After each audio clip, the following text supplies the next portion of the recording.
നമ്മൾ ഈ കണ്ടുകൊണ്ടിരിക്കുന്നത് വെറും സിനിമയാണ്, ഇതൊന്നും റിയൽ അല്ല, ഇതൊക്കെ വെറുതെ എന്റർടൈൻമെന്റിന് വേണ്ടി കാണുന്നതാണ് എന്നൊക്കെയുള്ള ലോജിക്കൽ ചിന്താഗതി വിട്ട് നമ്മളൊരു സിനിമയ്ക്കകത്തെ കഥയിലെ വരും വരായികളെ കുറിച്ച് ഓർത്ത് ടെൻഷൻ അടിക്കുന്നത് വളരെ ചുരുക്കമായിരിക്കും. അങ്ങനെ എനിക്ക് തോന്നിയ ഒരു സിനിമയെക്കുറിച്ച് അല്ലെങ്കിൽ ഒരു രംഗത്തെക്കുറിച്ചാണ് ഈ വീഡിയോ. ഓഫ്കോഴ്സ് സിനിമ ഏതെന്ന് നിങ്ങൾക്ക് മനസ്സിലായി കാണുമെന്ന് ഞാൻ കരുതുന്നു. ആൻഡ് അതിലെ ഈ ഒരു രംഗത്തെ പറ്റിയാണ് ഞാൻ പറഞ്ഞു വരുന്നത്. ടെൻഷൻ ബിൽഡിംഗ് പരിപാടി എന്നൊക്കെ പറഞ്ഞ അത് ഇതാണ്. ഒരു വശത്ത് ഇവർ പാടിക്കൊണ്ടിരിക്കുന്ന പാട്ട് ഇന്റൻസ് ആയിക്കൊണ്ടിരിക്കുമ്പോൾ മറുവശത്ത് ദൂരെ അത് നോക്കി നിൽക്കുന്ന നായകന്റെ അതേ മൈൻഡ് തന്നെയായിരിക്കും നമുക്കും.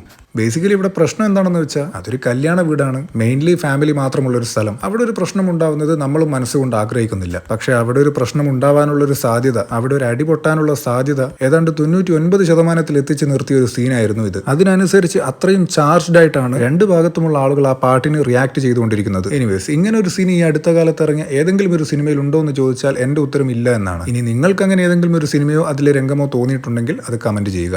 പിന്നെ ഈ പടത്തിൽ ഒരു സ്റ്റേജ് മുതൽ അങ്ങോട്ട് ഇതിൽ റെജിയൻ ഗ്യാങ്ങിനോട് എനിക്ക് തോന്നിയ ഒരു സമീപനത്തെ പറ്റി ഞാൻ മുൻപൊരു വീഡിയോ ചെയ്തിട്ടുണ്ട്. അതിന്റെ ലിങ്ക് താഴെ കൊടുക്കുന്നു.